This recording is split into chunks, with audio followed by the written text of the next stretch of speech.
এই আসিফ নজরুল দেশ থেকে পালিয়ে যাবে। প্রেসিডেন্ট তো পালিয়ে তো হাওয়ার পাখি হয়ে যেতে পারে না। আজকে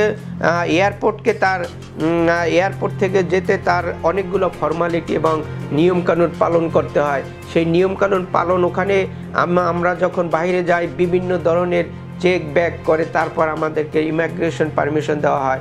তাহলে এই আব্দুল হামিদ যে গেল না, কোনো একটা পত্রিকায় পর্যন্ত প্রকাশ করলো না, যাওয়ার পরে আমরা জানতে পারতেছি।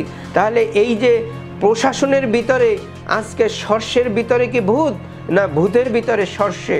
আজকে যারা অন্তর্বর্তীকালীন সরকারের দায়িত্বে আছে তাদের কাঠগড়ায় দাঁড়াতে হবে, কারণ এক এক করে এরকমের আব্দুল হামিদ থেকে শুরু করে বহুত আব্দুল হামিদ আওয়ামী লীগের বড় বড় নেতৃস্থানীয় গুন্ডা পান্ডার আজকে বাংলাদেশ থেকে পালিয়ে গেছেন বিদেশে। তাদের আরাম আয়েশ এবং রাজকীয় হালকে তারা ওখানে উদযাপন করতেছেন এবং বাংলাদেশের বিরুদ্ধে যত ধরনের তাদের কুকর্ম এবং বাংলাদেশকে কিভাবে বিতর্ক করতে হবে, বাংলাদেশে কাকে দিয়ে এইখানে অস্থিরতা অরাজকতা সৃষ্টি করতে হবে, তাদের নিয়ে এই প্ল্যানিং পরিকল্পনা তাদের বিদ্যমান। আজকে বাংলাদেশের এই রকমের আব্দুল হামিদরা অনেকেই পালিয়ে যাচ্ছেন এবং এই যে পালানোর জন্যে আজকে ডক্টর মোহাম্মদ ইউনূস বিশেষ করে এই যে একেবারে সরাসরি সংযুক্ত আসিফ নজরুল, তাইলে যদি ওনাদের এত শক্তি সামর্থ্য বাংলাদেশে যদি ভালোবাসা থাকতো তাহলে তাদের পালাতে হতো না। তো সেখান থেকে আমি এই আব্দুল হামিদ সম্পর্কে বলতে পারি ইনি প্রেসিডেন্ট, একজন মহামান্য প্রেসিডেন্ট, কিন্তু এই মহামান্য প্রেসিডেন্টকে উনি কলঙ্কিত করেছেন, বাংলাদেশকে কলঙ্কিত করেছেন।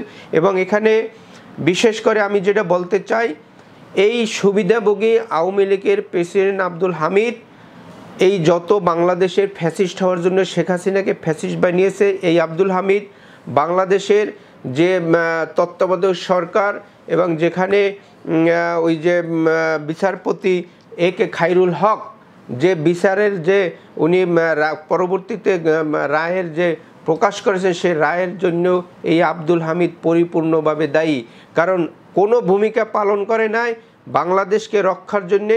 এনরা শুধু ওই যে কাকাতুয়ার মতো এবং আপনার যে বলে না যে যেটা শিখিয়ে দেওয়া হয় সেই শিখিয়ে দেওয়ায় শুধু ওখানে বঙ্গভবনে থেকে জাতির রাষ্ট্রর যত সম্পদ নষ্ট করেছেন এবং জাতির ওই কাকাতুয়ার মতো শুধু ওই লেখে এখান থেকে পাঠিয়ে দিত শেখ হাসিনা, ওইটাকে শুধু সই করে সেটাকে হালাল করেছে।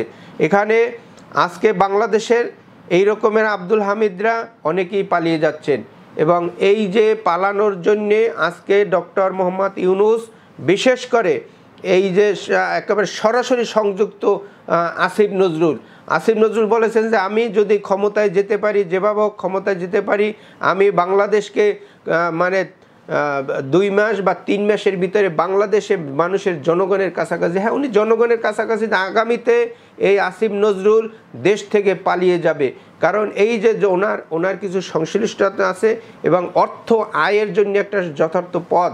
এই যে আওয়ামী লীগের যারা গুন্ডা বাহিনী, যারা সন্ত্রাসী দুর্নীতিবাজ, তাদের পালিয়ে যাওয়ার জন্য এই আসিফ নজরুল শতভাগ দায়ী, এখানে তাকে কোনো ছাড় দেওয়া যাবে না। তো এখানে আমি আরেকটা স্পষ্ট করে বলতে চাই, এই যে পালিয়ে যাওয়ার ক্ষেত্রে অন্তর্বর্তীকালীন সরকার কি কাজ করছে। একটা প্রেসিডেন্ট তো পালিয়ে তো হাওয়ার পাখি হয়ে যেতে পারে না। আজকে এয়ারপোর্ট থেকে যেতে তার অনেকগুলো ফর্মালিটি এবং নিয়মকানুন পালন করতে হয়। সেই নিয়মকানুন পালন ওখানে আমরা যখন বাইরে যাই বিভিন্ন ধরনের চেক ব্যাক করে তারপর আমাদেরকে ইমিগ্রেশন পারমিশন দেওয়া হয়। তাহলে এই আব্দুল হামিদ যে গেল না, কোনো একটা পত্রিকায় পর্যন্ত প্রকাশ করলো না, যাওয়ার পরে আমরা জানতে পারতেছি। তাহলে এই যে প্রশাসনের ভিতরে আজকে সর্ষের ভিতরে কি ভূত, না ভূতের ভিতরে সর্ষে। তো এই জন্য আজকে এই আওয়ামী লীগের দোসররা আজকে এয়ারপোর্টে বসে আছে, সরকারের সিংহাসনে বসে আছে, সরকারের সচিবালয়ে বসে আছে। এই জন্য এই আওয়ামী লীগ খেদাও, এর বিরুদ্ধে আন্দোলন তৈরি করতে হবে, জনগণকে নিয়ে আওয়ামী লীগের দোসরদের খেদাতে হবে এবং এদের যাতে কোনো ধরনের যে ইউনূস সাহেব এখনও বুঝতে পারলো না, আমরা রাজনৈতিকভাবে বিভিন্নভাবে বলার চেষ্টা করেছি কিন্তু ওনার বুঝে কি আসে না, এইটার জন্য ওনাকেও জবাবদিহি করতে হবে বাংলাদেশের জনগণের কাছে।